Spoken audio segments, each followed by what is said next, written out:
Selamat datang kembali di kajian kita kali ini. Materi sumber yang Anda bagikan hari ini, wah menarik banget ya. Ini bagian pengantar dari buku Gravitasi dan Keringanan atau Gravity and Levity. Fokusnya itu tentang humor. Sesuatu yang sering kita anggap remeh gitu kan, tapi ternyata bisa jadi, wah serius dan penting banget perannya di kerjaan maupun kehidupan. Jadi misi kita nih dalam penelusuran kali ini, ya buat nggali gagasan intinya. Kenapa sih nemuin keseimbangan antara keseriusan, gravitasi, sama sentuhan ringan, levity atau keringanan? Itu krusial banget. Apalagi di dunia profesional kan, yang sering nuntut kita tampil serius terus. Kita bakal lihat nih argumennya dari ilmu perilaku, cerita personal, sampai ke dunia komedi juga. Betul. Titik awalnya tuh emang sebuah tegangan yang gimana ya, kentara banget. Kita kan biasa mikir kalau serius sama humor itu ya kayak dua kutub lah, nggak bisa nyatu. Tapi argumen utama di materi ini justru nantang itu. Dibilang kalau keduanya itu sebenarnya saling butuh, bukan malah ngilangin satu sama lain. Ada kutipan menarik tuh dari R.A. Lafferty. Hukum keringanan diizinkan menggantikan hukum gravitasi. Kayak ngasih isyarat gitu kalau levity, keringanan itu punya kekuatannya sendiri. Oke, kita bedah langsung deh ya. Kenapa sih humor sering banget kayak, diparkir aja gitu di luar kantor, atau dianggap nggak profesional? Sumber ini bilang akarnya tuh ya kesalahpahaman mendasar. Kalau gravitasi, keseriusan, sama levity, keringanan tuh musuhan. Kayak kita harus pilih gitu, mau jadi orang serius atau tukang ngelucu. Nah di sini nih, argumen yang menurut saya cukup mengejutkan ya dari sumber ini, dan didukung penelitian juga. Ternyata, waktu kita nggak terlalu kaku, bisa ngetawain diri sendiri dikit aja, itu malah bisa ngurangin stres loh. Stres yang sering ngehambat kerjaan serius itu sendiri. Nggak cuma itu, pendekatan yang lebih ringan ini juga bisa bantu bangun hubungan yang lebih, otentik gitu, sama rekan kerja. Dan ini menarik, bisa ngebuka pikiran kita ke solusi-solusi yang lebih kreatif, lebih inovatif. Jadi anggapan kalau keduanya harus dipisah, itu malah nggak bagus. Saya ngerti sih argumennya. Tapi bukannya ada situasi ya kan, misalnya di lingkungan kerja yang katakanlah tekanannya tinggi banget, kayak rapat direksi atau negosiasi penting, apa humor di situ nggak malah jadi aneh atau ngerusak suasana serius yang dibutuhin? Gimana sumber ini ngelihat keseimbangannya? Pertanyaan bagus itu. Dan ini nyentuh banget inti keseimbangannya. Penekanannya tuh bukan berarti kita harus ngelucu terus atau jadi nggak serius sama sekali. Justru sebaliknya. Levity yang pas, yang tepat guna, itu malah bisa memperkuat keseriusan itu. Kerja penting, ya tetap fokus diselesain. Tapi energinya gitu, bisa beda. Lebih manusiawi, lebih kolaboratif. Keseimbangan ini justru ngasih kekuatan ke keduanya. Mungkin humornya nggak selalu bentuk lelucon ya, tapi bisa sikap yang lebih hangat, lebih terbuka, yang justru bisa ngurangin tegang tanpa ngurangin fokus ke substansinya. Tanya humor tuh bukan sekedar jeda dari kerjaan serius, tapi justru jadi bagian yang bikin makna kerjaan itu muncul. Dia juga nekenin gimana momen-momen ceria, ikatan tim yang dibangun pas lagi enak-enaknya, itu jadi fondasi kuat banget pas situasi jadi sulit atau penuh tekanan. Penting banget ini ya katanya, apalagi buat pemimpin. Tepat. Catmu ngelihatnya sebagai elemen fundamental dari kemanusiaan kita di tempat kerja. Bukan soal ngeremehin tantangan serius ya, tapi lebih ke bangun resilience. Kemampuan buat terus maju meskipun lagi susah, kemampuan adaptasi lah. Mirip kayak protagonis film Pixar di babak ketiga gitu kan. Sering banget mereka hadapi rintangan gede, tapi ada kecerdasan, kehangatan, kadang sedikit humor yang bantu mereka lewatin itu semua. Levity di sini tuh kayak pelumas sosial gitu dan peredam kejut emosional. Dan pemikiran sekuat dari Catmull ini kan nggak muncul gitu aja ya. Nah, buat ngerti akarnya lebih dalam, sumber ini ngajak kita lihat perjalanan personal penulisnya. Ada Jennifer Aker, ilmuwan perilaku dari Stanford, fokusnya riset makna dan tujuan hidup. Terus ada Naomi Begdonas, dia coach eksekutif. Yang menarik, dia juga mendalami dunia komedi improvisasi, stand-up juga. Wah, kombinasi latar belakangnya unik banget ini. Di dunia nyata, termasuk dunia bisnis yang sering kaku itu.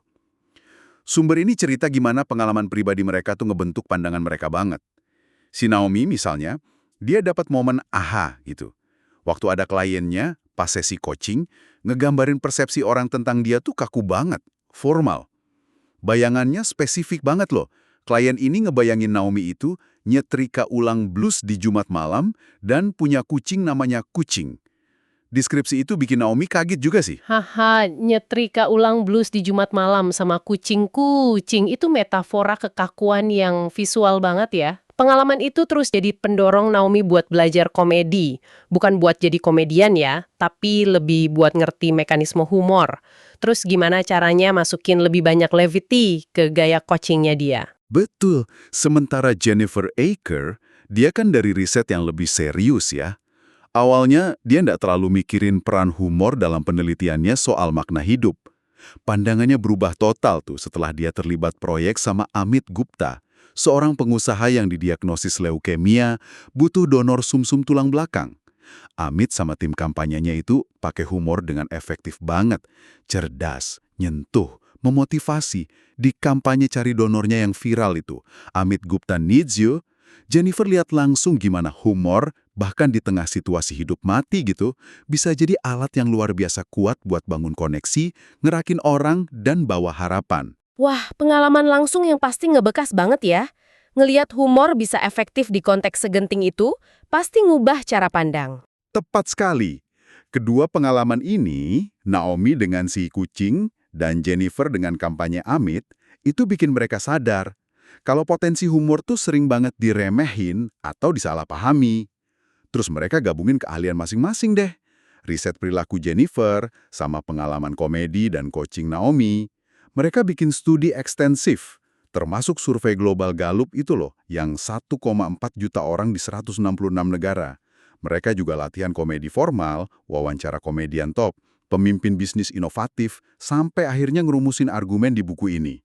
Temuan kuncinya yaitu tadi, nolak dikotomi palsu antara gravitasi sama keringanan. Keduanya bisa dan harusnya jalan bareng.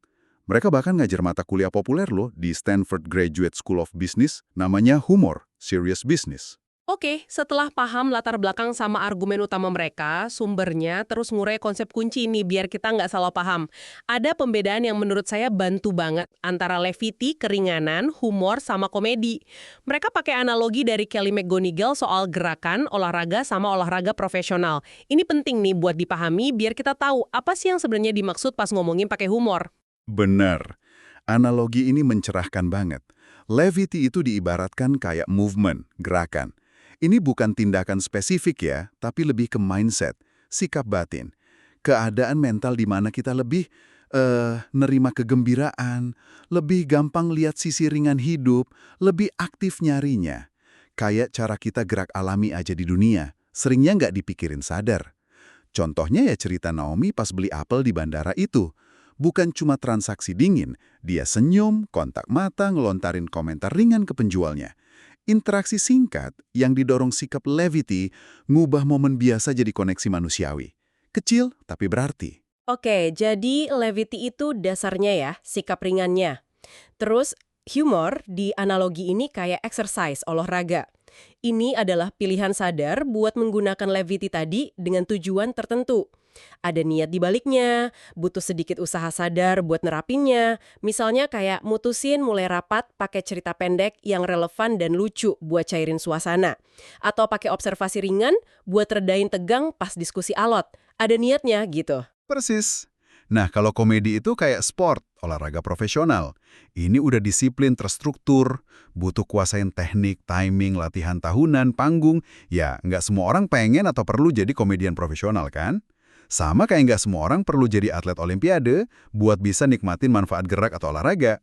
Sumber ini tegas banget bilang tujuan mereka tuh bukan buat ngubah Anda, para pembaca atau pendengar, jadi stand-up comedian. Tujuannya lebih ke dorong kita semua buat lebih sadar dan ngerangkul mindset levity di keseharian. Dan sesekali, latih otot humor kita dengan sengaja. Jadi ini bikin lega sih. Intinya bukan soal tekanan harus jadi orang paling lucu di ruangan ya. Nggak harus siap terus sama punchline. Tapi lebih ke ngadopsi pola pikir yang lebih ringan, lebih manusiawi, lebih terbuka sama momen-momen kecil kehangatan atau koneksi. Mungkin sesimpel milih senyum tulus ke kolega. Atau bales email pakai sentuhan personal ramah gitu ya. Tepat sekali. Jangan sampai kata humor bikin kita takut duluan. Fokus utamanya itu ngerangkul lagi kecenderungan alami kita sebagai manusia buat levity, buat keringanan. Ini lebih soal state of mind, keadaan batin, daripada sebuah performance atau pertunjukan kelucuan, gitu. Tapi Ironis ya, meskipun manfaatnya jelas dan ini kecenderungan alami, sumber ini nyajin data yang cukup nampar juga. Ada konsep yang mereka sebut tebing humor atau the humor cliff. Berdasarkan data survei Gallup Global tadi yang 1,4 juta orang itu, frekuensi rata-rata kita ketawa atau bahkan cuma senyum tiap hari itu mulai turun drastis sekitar umur 23 tahun. Agak sedih sih bacanya. Iya, ini fenomena yang menarik sekaligus agak bikin khawatir ya. Dan kayaknya cukup universal. Waktu kecil, kita ketawa ratusan kali sehari. Sumber nyebut rata-rata anak 4 tahun itu ketawa 300 kali sehari. Terus kita gede, masuk dunia kerja, kuliah, bangun karir, dan entah gimana kita mulai ngerasa ada tekanan buat jadi orang dewasa yang serius dan penting. Kita kayak nuker tawa spontan sama rapat formal, target KPI, citra profesional yang kaku.